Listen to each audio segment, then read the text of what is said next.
Right. Good morning, everybody, and welcome to the meeting of Streetscene and Engineering Scrutiny Committee on Wednesday, the 22nd of January 2020. As this is our first meeting in 2021, on behalf of my Vice Chair, to you all, we wish you a happy new year. I know we're coming to the end of January, but unfortunately, this has been our first meeting. Can I please also welcome members of the public and press? I'd like to remind them that they can't participate in the meeting. They can only observe, so they have got no right to participate or to vote. They are just there to observe, and thank you for that. In addition to refer to the protocol for the remote meeting, we have been previously circulated, namely, your microphone should be switched to mute unless you are speaking. The Democratic Services Officer, Charlotte, will take the roll call at the start of the meeting of all members and officers.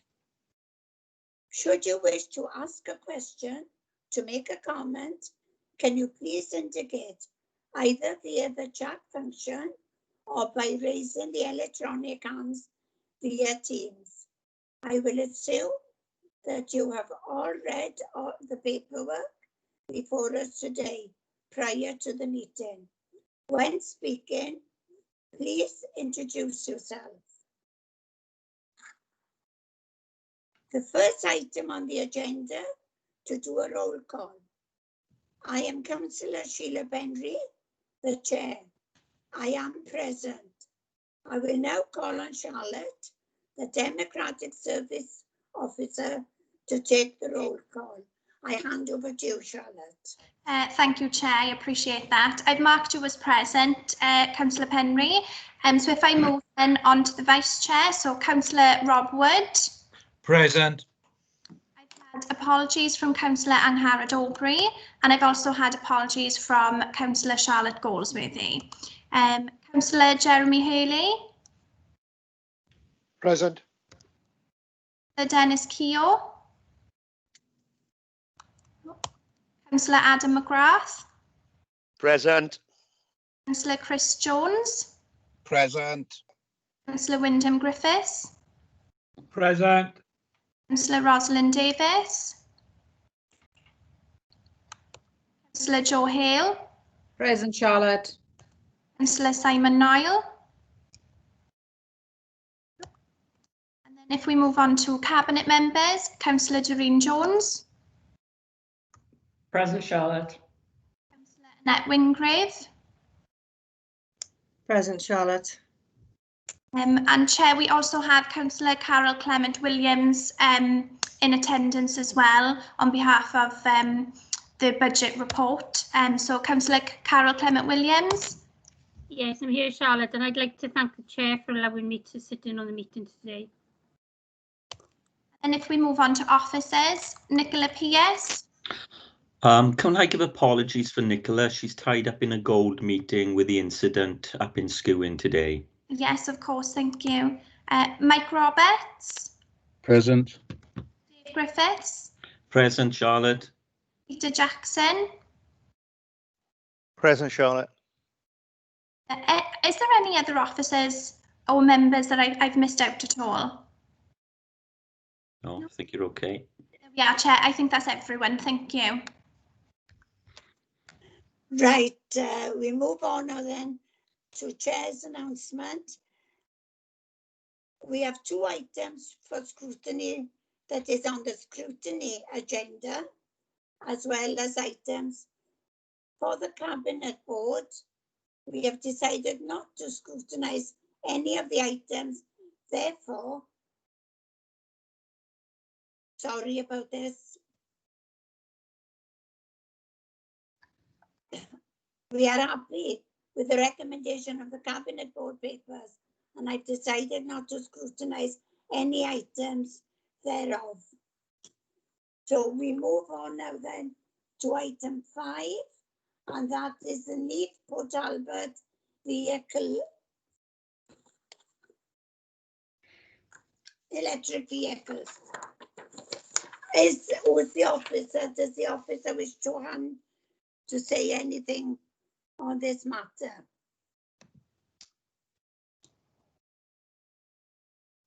Chair, obviously this is a joint report of myself, Mike Roberts, who's present today, and Simon Brennan from our Property and Regen team. I'm happy to take any questions, along with, I've got Peter Jackson, who's been involved with the EV in terms of our fleet, but we're happy to take questions from members. Thank you for that, but before I go on to questions, there was one item I would like to bring in today on all what have happened in Skewen, the disaster that has been there. And I would like, on behalf of my Vice Chair and this committee, for it to be sent to all the staff that are involved in this matter that they've had, because we've got to thank them. I had a problem in Neath, but I got to say, within 10 minutes, there were sandbags there for my residents. So I wish, all the hard work they are doing now, not only with the flooding, but with COVID as well, COVID-19. So I would like, Charlotte, if our appreciation of thanks can be given to people, all the people that are involved with the disaster that's happened in Skewen. Yes, of course, Chair. Is it okay, Chair, before we move forward on to item 5, if we could just check declarations with members and go through the minutes, please? Oh, sorry about that, Charlotte. Is that right? Yes.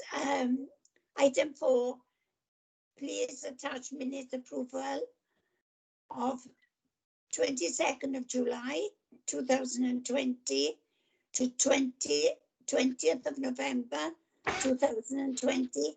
Can I have a proposal and a seconder? I move, Chair.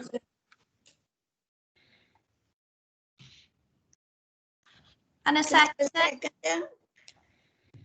I second, Chair. Thank you for that. And Chair, before we move forward, if we can just check declarations.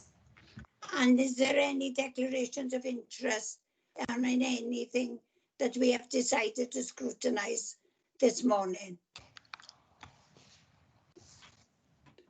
I can't see there is, Charlotte. No, I can't see any either, Chair. Thank So you. meaning the officers have said they will go straight to questions. I would now like to call on Councillor Adam McGrath, first of all. Thank you, Chair. Thanks for the opportunity for me to speak. My question is obviously to Mike and Dave regarding obviously the electric vehicles of heavy fleet, anything over 3.5 tonne. With these vehicles looking at being into electric, what sort of capacity would these vehicles have when they are fully loaded of using the electric? Would it be cut by a certain amount, or would it be safe enough for them to be on the road and do the full capacity of the 200 miles that they are saying on a full charge? Do you want me to come in there, Dave? Yeah, obviously, Mike, you can mention the trial that's on this week as well. Yeah, I think it's fair to say in terms of heavy transport that the future, the low carbon future of that is uncertain at the moment, and whether it becomes hydrogen vehicles for heavy transport and maybe a possibility. At the moment, of course, battery electric vehicle is what the industry has been focusing on. You're now seeing those available in cars and that's now, and light vans, larger vans and vehicles are now becoming available. There's a couple of electric refuse collection vehicles on the market, and we've had one on trial in this county borough this week for 3 days, and some people may have seen that out and about in the Carmarthen area and Banwen and Neath town centre. So I mean, just when we used it in Carmarthen, we gave it a full shift, and it came back to the yard with 17% capacity in it. They do have about 1 ton of batteries in them. And I think this is where, you know, the future of heavy transport comes in. Will it be battery electric, or will it be more of a hydrogen solution? But I think you know, that part of the market is still evolving, and it's some way off. We are looking at our options with our fleet at the moment. Obviously, Welsh Government are looking to see fleets decarbonised by 2030. You know, which isn't that far away when you think of the lifespan of some of the vehicles that we use. And we're looking at that, and we're also looking at some, you know, potential hybrid options as well, as an interim technology where we might use, say, hydrogen and diesel hybrids. So, you know, that area is a bit fluid at the moment, and the market is evolving all the time. Okay. Thank you for that. Councillor Griffiths, you wanted to ask a question. Yes, Chair. My question is about the provision of recycling services and the amount of 36k for additional services. Now, this is a little bit of a bugbear with myself, and it has been approached before. It's about the care that the refuse people are doing for the equipment. Now, I've had another food waste bin this week, and it's the second one in about 6 weeks. It's a small item. Chair, but, sorry to interrupt. I think this is the next item, the next agenda item. On the budget? Yes. Yeah, I thought it was. We haven't finished the electric first, the report. Right, shall we move then? It's Councillor Jones.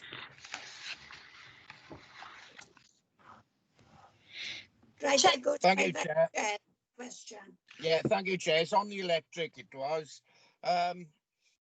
Basically, with the expanding numbers of electric vehicles, why are we not considering rapid chargers instead of the 7 kilowatt chargers?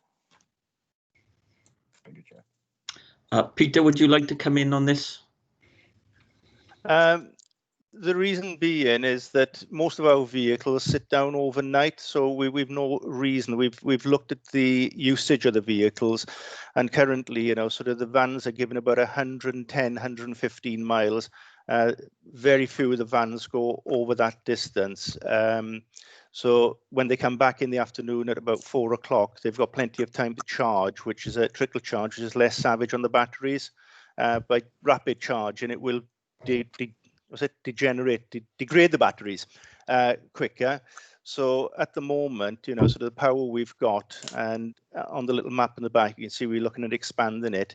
Charging over a longer period will be no issue for us. Our vehicles aren't out massive time. We will have rapid charge in there, which will charge vehicles to 80% of their capacity within about half an hour, which is the 50 kilowatt charger. But you wouldn't really want that as a standard charging mechanism for fleet vehicles. As Mike said, the refuse freighter we've had in went all out. It was out on a whole round. I believe it did a part of a second round to back up and came back with 17% charge. And that's on a heavy goods vehicle. And again, that was charged overnight. I think it took 9 hours to put it back to full charge by the morning. Thank you for that. Happy on that, Councillor Jones? Yep, lovely. Thank you, Chair. Right, I would like to call on my Vice Chair, Councillor Wood. Thank you, Chair. I welcome this report, especially given that the government will be ending the sale of all petrol and diesel vehicles by 2030, or that's their aim anyway. I'm also glad that we will be working within the City Deal region, because I think this requires a regional report. I've got 2 questions. One has been mainly covered, but I'll ask it anyway. Firstly, given the area that our county borough covers, will we be working with our strategic partners such as Titarian, the police and the fire service to ensure that we have the maximum amount of points within the county borough? And I'll ask the second question as well, and perhaps some of it covers there. Will we need to purchase equipment that may be required if our vehicles do run out of charge, so we can quickly send a vehicle from our points at Tregellas Court or the Keys to go to the vehicle to get some charge in it, so at least we can get the vehicle moving and get it back to the depot? I can answer point 2 on the charge packs. Yes, we are looking at purchasing charge packs, which will give enough power to go out to plug in for 10 minutes to any vehicle to get it back to the key should something happen. We're already exploring that and we're waiting for the best option to come on the market. The first part. Perhaps I can come in, Chair, on the first part of Councillor Wood's inquiry. Obviously, our region colleagues are in the process with, as part of the City Deal project, to commission consultants to help with the strategic plan. In doing so, obviously that's working with the university, but they will need to consult with other public service providers like the police and fire to ensure that they are part of that agenda. I think obviously the police and fire, with the size of their fleet, will probably need infrastructure of their own within their own sort of depots and fire stations. So that work is in the process of being commissioned. We'll obviously have to await the outcome of that and the consultation with those providers and the likes of our social housing landlords such as Titarian. In planning terms, I think as legislation moves forward, I think it'll become a planning requirement that within new residential developments that there will also be public charging facilities within those new estates, but also most houses that will be new going forward will probably have as standard electric charge points for the residential properties. So it's a big piece of work. You're absolutely right, it needs a regional approach so that the locations of these hubs and the distances to sort of deal with, I think most people have this anxiety about, will I be able to get a charge with my electric vehicle? So that the strategic location of those charging hubs will be key. I think there's a lot of challenges there, Councillor Wood, in terms of infrastructure and power supplies, but that'll be part of the feasibility study as well. So I hope that goes some way to answering your query. Chair, if I can just come back. Yes, I mean, I just wanted to state, I mean, this is the future. It's not going away. No. And I think it's vitally important we get it right. And I welcome you bringing in a consultant that can obviously get us in at the start of this. I mean, say the start, it has been going on for a little while, I know, but at least if we get it right at the start, we won't be trying to catch up. And of course, I hope that it's properly funded by Welsh Government as well. Yes. Thank you for that. Councillor Davis, I can see your hand up. Do you want to come in? No. Okay. Right. Is there any other questions, Councillor Griffiths, you want to come in on this item? Yes, please, Chair. It's going back really to Councillor Jones's question about the fast charging. My question is on the report, page 21, item 13. We are talking about putting this out for public use, that there would be an income stream for the council. If we don't go to the fast chargers, would it be viable, or would the public then use our facilities because of the time factor? I mean, I'm sure that when somebody wants to, like as you got now, when you want to fill up, you want to fill up. Yeah. Thank you, Chair. Anybody could answer that? Peter, do you want to come in? Yeah.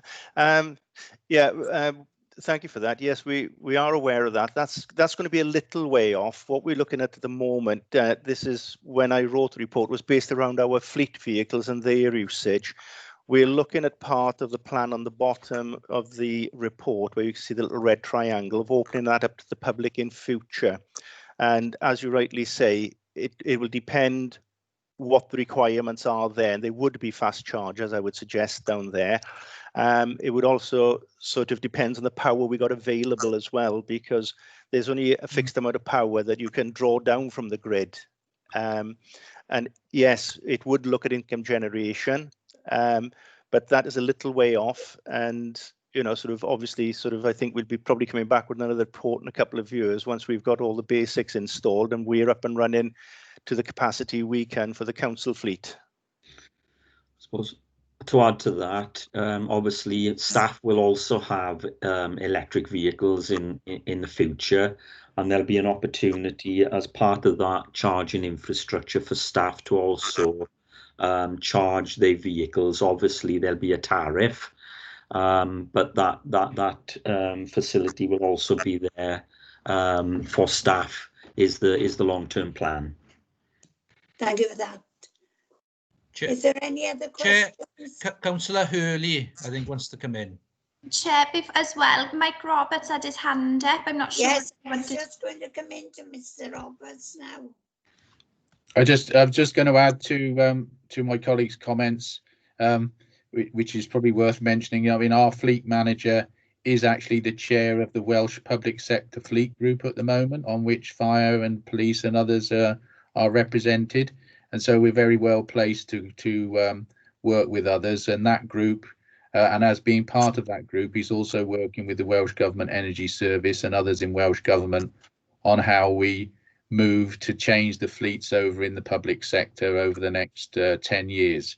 So I think that was just worth mentioning. And I think to add to Peter's comments, you know, fast charging will have its place. It's not what we will be using, or you know, generally every day, but it will have its place. We will no doubt in time have a few fast chargers as part of our own needs for our own fleet. And you know, if we can share those with the public in some way in the new development we're looking at and create some income as well, then all well and good. Thank you for that. Councillor Hurley, you wanted to come in? Thank you. This is probably something you've looked at anyway. When we're saying that vehicles have got a 9-hour charging period to be putting back on the road, have we looked at sort of offsetting the charging so we get the cheaper rates through the night rather than sort of putting them on at 4 o'clock? Maybe a stupid question that you've looked at already anyway. And the other thing is, when we're talking about hubs being out in the community, is there an option of perhaps the existing authority-owned buildings with solar panels on, of perhaps just upgrading with perhaps batteries there, so that you've got power there, so you're not drawing from straight off the grid then to charge? Rather, again, I don't know the the technicalities of it or the technology involved. And lastly, I'd just like to say that, you know, with NPT, I've been looking at the stuff that you're doing with Swansea Uni, with Specific and those new houses in Neath and things. So I think it's just brilliant that we're such a forward-looking authority. So well done. Thank you. Is there any other member now got any questions? I can't see if there is. So we move on now then to item 6, the consultation of Streetscene and Engineering 2021-22 budget proposal. I assume the officers may want to give a brief update on the report, highlighting the special budget areas that fall on line with Streetscene and Engineering. So, Mr. Roberts, is it you that would like to add something onto this before we go to questions? Chair, if I could just come in before we go straight to the budget, just for the purpose of members of the public as well, that the previous report was just for noting. I can also see, Chair, that Dave Griffiths has his hand up, so I'm not sure whether he wants to take the budget. No, sorry, I don't think we had an opportunity to come back to Councillor Hurley on some of his points. Yes. Yeah, Chair, are you happy for Dave Yes. to come back? Yeah, okay. Yes, Councillor Hurley, we are looking at obviously other green infrastructure to support charging at the hubs. Generally, we have obviously got a number of buildings around the authority, and we are looking at, I know my colleagues in region will be working in the valley areas to identify opportunities where hubs can be put in. Peter and I have been, over the last week or so, working with the CTA and our transport, community transport organisations. So we are hopeful that the likes of Dancer, the Owl Almond Tower community car scheme, will be able to have charging infrastructure and electric sort of pool hire cars that they can, well, not hire cars, part of the car club schemes. And we're hoping that there'll be solar panels utilised at those locations. And obviously, we'll be looking at the opportunities within our own property assets, where we could also incorporate those green credentials so that we top up the grid, so that it becomes a really green energy strategy. So we're getting it from green infrastructure and into power those electric vehicles. Okay. Thank you.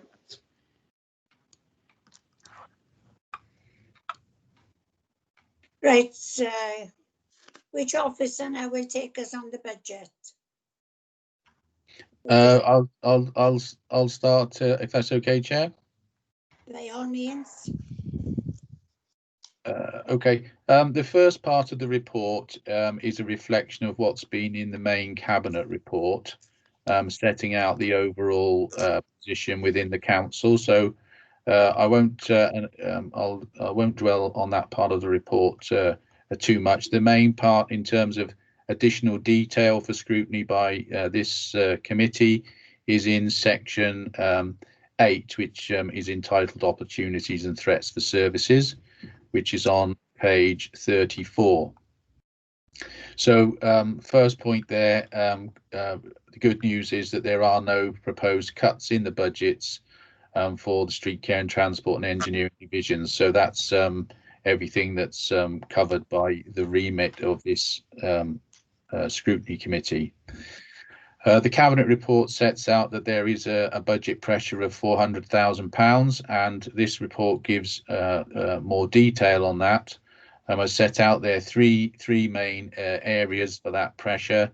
One is a reduction in the in Welsh Government's sustainable waste grant of £1 million across Wales, and that sort of reduction has been going on for the last few years. And there is, based on our share of that, if you like, there is a pressure as set out there of £45,000 on our budget. We're also, we need to re-tender the management contract for our household waste and recycling centres. That contract has been in place for some time, and whilst there is an indexation fixed into the budget, into the contract, there is inevitably a little piece of catching up to be done. And also, obviously, the world changes, the requirements to recycle and divert more and more from landfill puts more and more activity on the people who manage those sites. And so inevitably there are some cost pressures as a result of that. And we know, having been to the market, that the costs are going to go up. and at the moment, though, we have extended the current contract because of the COVID situation and the fact we introduced the booking system and everything. So because we were in a period of uncertainty, it was felt appropriate to extend the current contract rather than go for a new one. But there is a limit to that, of course. And then finally, in terms of waste management, of course, the market changes, but more and more recyclates coming on stream. There is a lasting reduction in the income that we're getting for recyclates overall. I mean, some materials like aluminium are increasing at the moment, and there's very good income for those. But overall, there is a reduction. There's been a reduction which is lasting, and that is and putting a pressure on the budget. In terms of the next item, the Cabinet report sets out a budget pressure for highways and street care of £350,000, and there is a series of items listed below, which I think, and one of which we'll come to, which I think Councillor Griffiths was referring to earlier. So firstly, the trade waste, obviously a lot of businesses been affected by COVID. Hopefully that is not, most of that will bounce back in time, but we do think there'll be some permanent change. And what we don't think it's appropriate to do at the moment is add an inflationary increase to the previous income target, which we think would not be sensible, and that would result in a pressure of 13,000 as set out in the budget. As we've had more recycling and participation, what we've had is, and those have been increasing. We're having more demand for equipment and deliveries, and so we're proposing to put an additional person and van on to make those deliveries. In terms of revenue budgets for footways and pavement maintenance, ad hoc repairs, what happens is really that there is an inflationary increase built into the budget, and I have put this forward for the last couple of years, and I do hope that there'll be some support this year. That's fine for the staffing. When there's an inflationary increase, it usually equates to the staffing increases, but in materials over the years, materials prices generally go up more than the inflationary increase, particularly bituminous products and that type of thing for road repairs. So what happens is the cost of all the materials for our pothole filling and other road repairs, those materials increasing higher than the budget. And ultimately what would happen if you don't catch up the budget at some point, you'll end up with a gang with nothing to do because they haven't got any materials to use if the budget is just keeps being eroded. So we've included a pressure to cover those above inflationary increases that have been going on over the last few years. In terms of road markings, we've done detailed analysis on the assets, and if we want a 5-yearly renewal program, and road markings do wear out, if we want a 5-yearly renewal program across the county borough, then the budget needs to be enhanced by 30,000 to accommodate that. We've also, as part of our, as our asset management has been improving over time, we've identified that there are some large countryside structures, viaducts and the like, which, for example, are now used as part of walking routes and cycle routes. There are these which are not adopted highway, but and as such, they've been falling outside of the regular periodic inspection regime, and that needs to be corrected, and that needs to be paid for, and hence an inclusion of a £20,000 pressure for that. A significant item here, I think, which may be to the fore of members thinking with all the flooding and everything we've had this in the last 12 months in particular, but we do need an additional minor works drainage gang. We've got this, we've got a big backlog of issues that have been raised by members and the public across the county borough. Lots of small items, blockages and broken drains and that type of thing, where an additional gang would help us make a lot more inroads into that and address a lot of issues which are of concern to members and residents alike. And following on from that, there is an addition. We're enhancing the budget for standby so that we can have extra report support for areas where we've got hotspots, and you will all be aware of areas like Canal Side. Next part, I think if I could hand over to Mr. Griffiths here, because it's moving over more into his area now, please. Thanks, Mike. Griffiths. Thank you, Chair. Yeah, the next item is in relation to the Talbot Town Centre, where we've been experiencing a lot of indiscriminate parking within the pedestrian zone. So this pressure is to sort the bollards out so that they can be operational, and moreover to have a security firm to raise and lower those bollards 365 days of the year, obviously in the morning and in the afternoon. The Talbot bus station is an additional pressure that actually, although sits within this portfolio, is managed by our estates department, and that's associated with the ongoing costs associated with the bus station and the WC facilities, and their relationship with the bus operators around the charges for the use of the station. Well, the next one in relation to car parking income, well, members will appreciate that that parking has been severely affected by the pandemic. Footfall, as you will appreciate, has been drastically affected in our town centres, and that's been reflected in our sort of budget pressure for this coming year.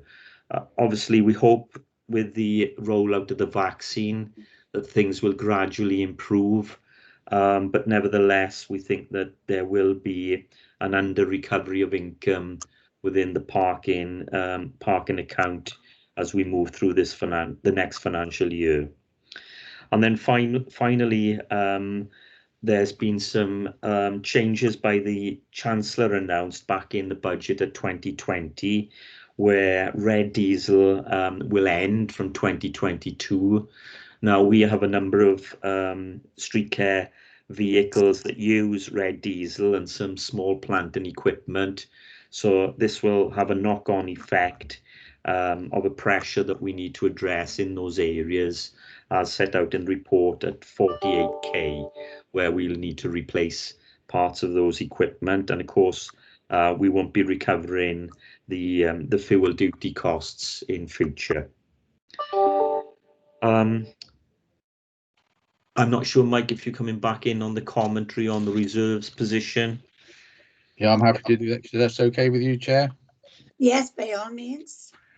So the next section then moves on to some pressures which are proposed to be met from specific reserves. The first item is actually one that was in the the cabinet report, but I've included it because just to raise your attention that street care services and services run by monitored by this scrutiny committee will be one of the beneficiaries of additional resources in procurement. We've got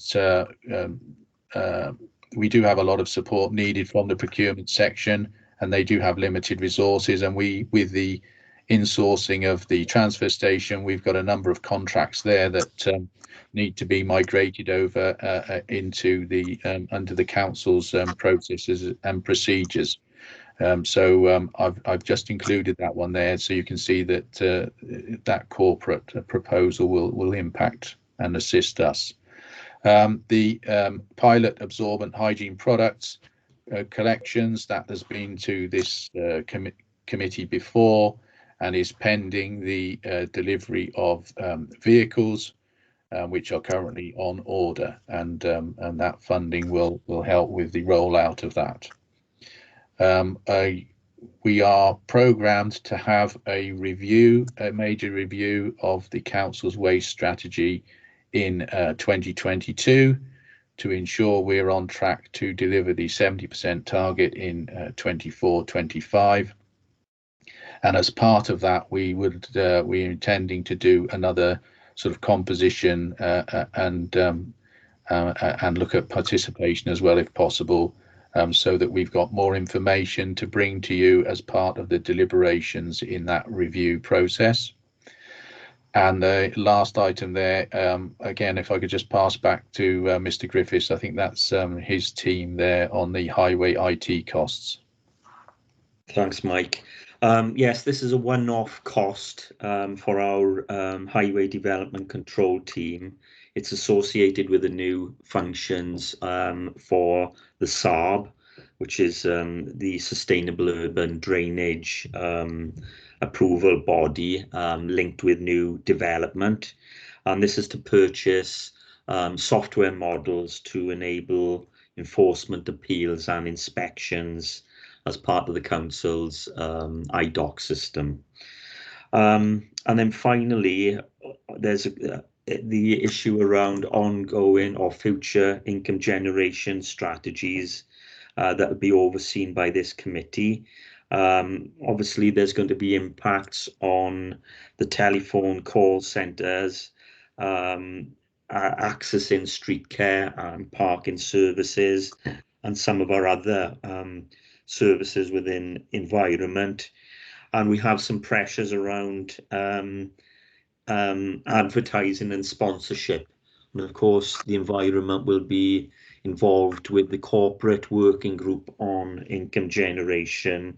But specifically for us, it'll be in connection with our highway assets as to where we can contribute or generate income going forward. I don't know if Mike wants to add anything to that. No, Chair, just as with one of the previous items, these were other corporate items which we've included for information because they will be seen in service areas which are covered by this scrutiny committee. Is that all the reports of the officers? Can I now open it to questions? And I have got Mr. Councillor Griffiths. You wanted to ask a question on the budget? Yes, thank you, Chair. It's just about, as I previously started saying about the food waste bins, for example. I've had 2 in the last 6 weeks which will be broken, and it's just a bit of a bugbear that we are putting money aside for this, but the amount of money that we could be saving if the guys who are doing the job just were a little bit more careful. I mean, they do the job they do is very good. I haven't got any problems with that. But this specific thing, if we are renewing all the time, these things are perfectly good, but they're just broken because they're throwing them. And it is perhaps a little item in a big budget, but that's when it starts, I think, from the small things. So can I have some feedback, please? If I come in, Chair. First to say, last year we picked up 600 tons more food waste. So whilst I acknowledge, there are some issues with breakages, this isn't all about renewal. This is about more and more people recycling more and more food waste as well. So not we've got higher participation, but we've also got people now needing 2 bins instead of 1 because of the quantities. So there's an issue of service expansion, but I think it has, I have to recognise that there has been some issues with some breakages. See, we're looking at the design of those to make sure that they're robust, and I know that the supervisors do, try and keep on top of the staff being as diligent as they should be with having that, you know, putting everything back carefully where it came from. But as you say, they do a very difficult job in some very difficult circumstances, in storms and all sorts of things. And I probably have to accept that not all the staff are as diligent as they should be all of the time. But we do work on that, and you know, it's an ongoing theme. But we will try and ensure that the products that we have are robust enough for the needs that we have, because as you say, the last thing we want to do is have equipment broken and be replacing things just because it's broken. We only want to be focusing on new equipment for people, and inevitably some things will wear out over time. Is there any? Councillor Hale? Councillor Hale, you're on mute, or you do want to come in, or your hand went up. Is there any other questions from any of the members on the budget? Chair, I have a question. Dave Griffiths talked about this earlier. I've got one specific question and one general question, so I'll ask them both and then you can come in then. The specific one is on the bollards in Station Road. A couple of points. I thought, well, yeah, you can access Station Road through the security barrier by the Civic Centre.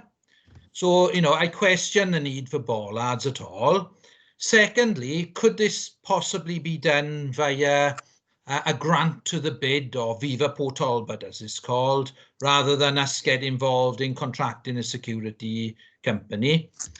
My second question, which is a more general question really, is what work has been done to assure the committee that the budget figures are accurately forecast?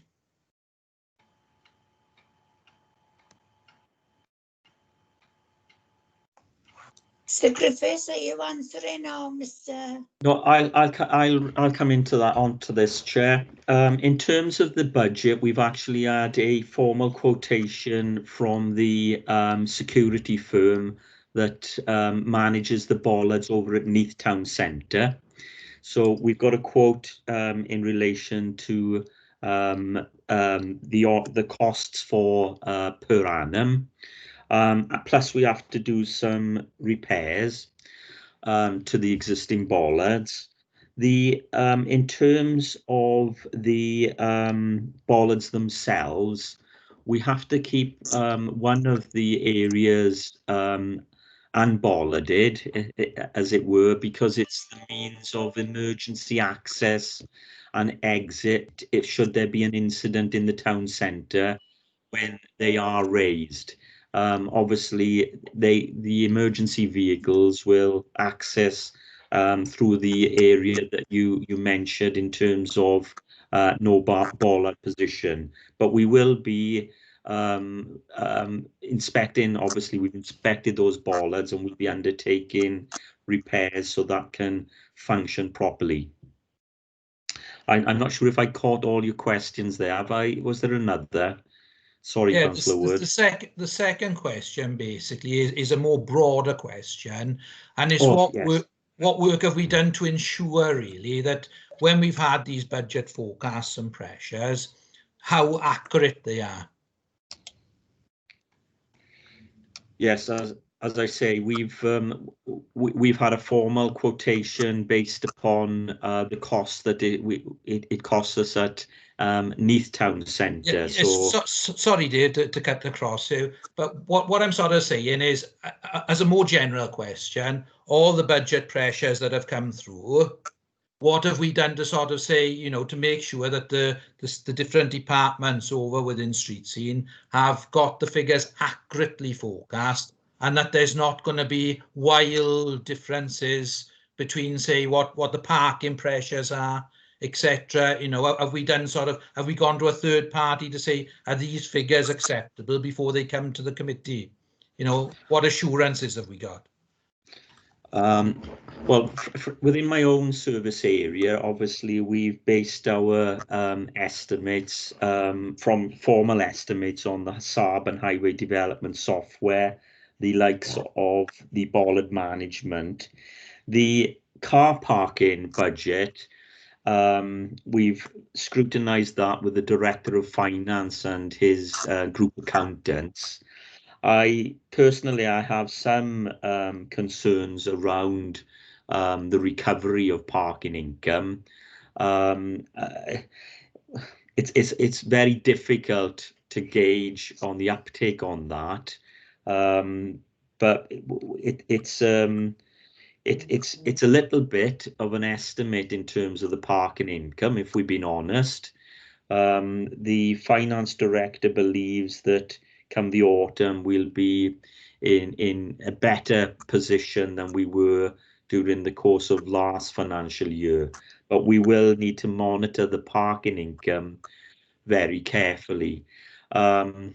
Interestingly, obviously I focused the budget pressures on the town centres, because at the seafront at Aberavon we've actually taken more money this year, because people have been travelling locally to get their exercise and to get out into the open air and walk the beach, and we've actually had an increase of income at the seafronts, which was I suppose partly we could have expected it, but I was a little surprised that we'd made only a small betterment, but it did come as a little surprise to me.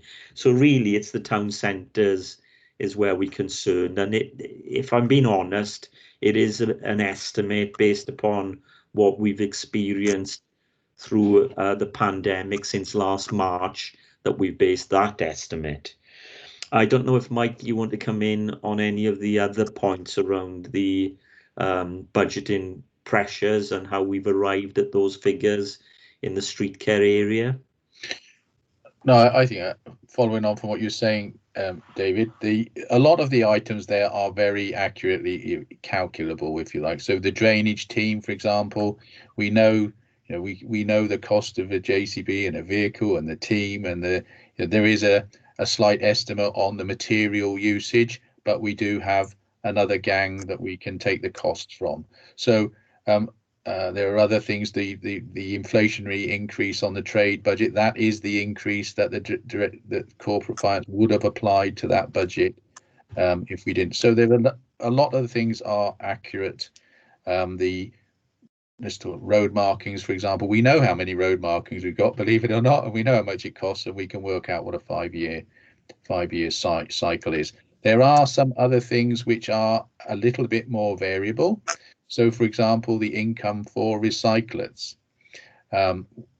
We have had to look at the historical data and the trends and make an estimate. But one of the things why we're coming to you is a lasting position. It's not, there will be some fluctuation throughout the year, and we don't bring those sorts of things to you. We deal with those with the contingencies that are in the budget and by moving underspends and overspends. But when there's a lasting position, we bring that forward as a pressure.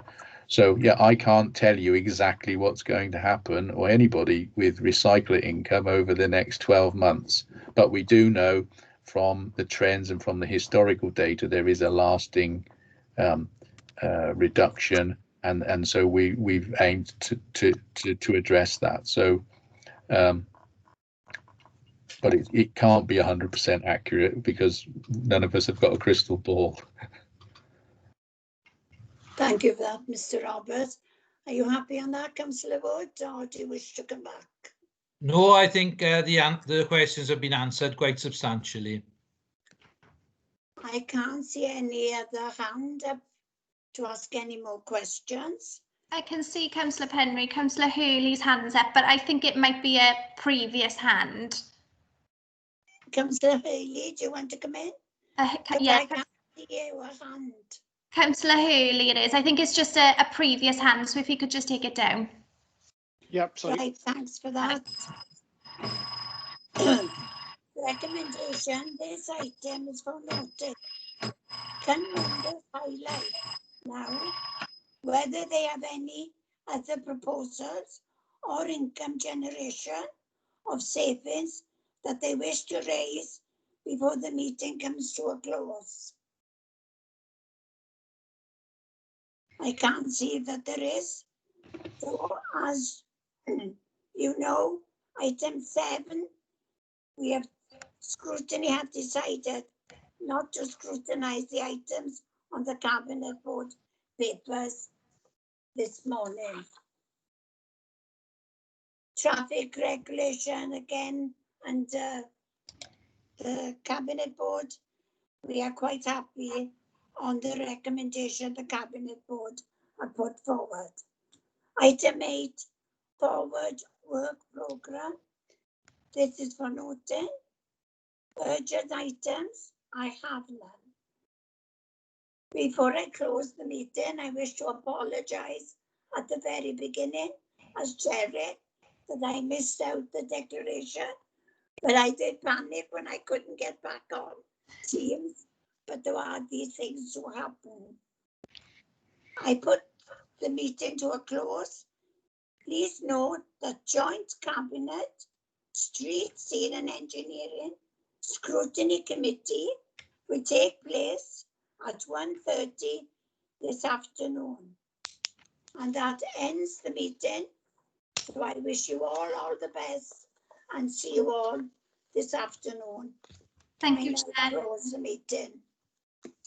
Thank you. Thanks, Chair. Hi all. Thank you. Goodbye. Thank you, Chair. Thank you. Thank you, Chair. Take care, everyone.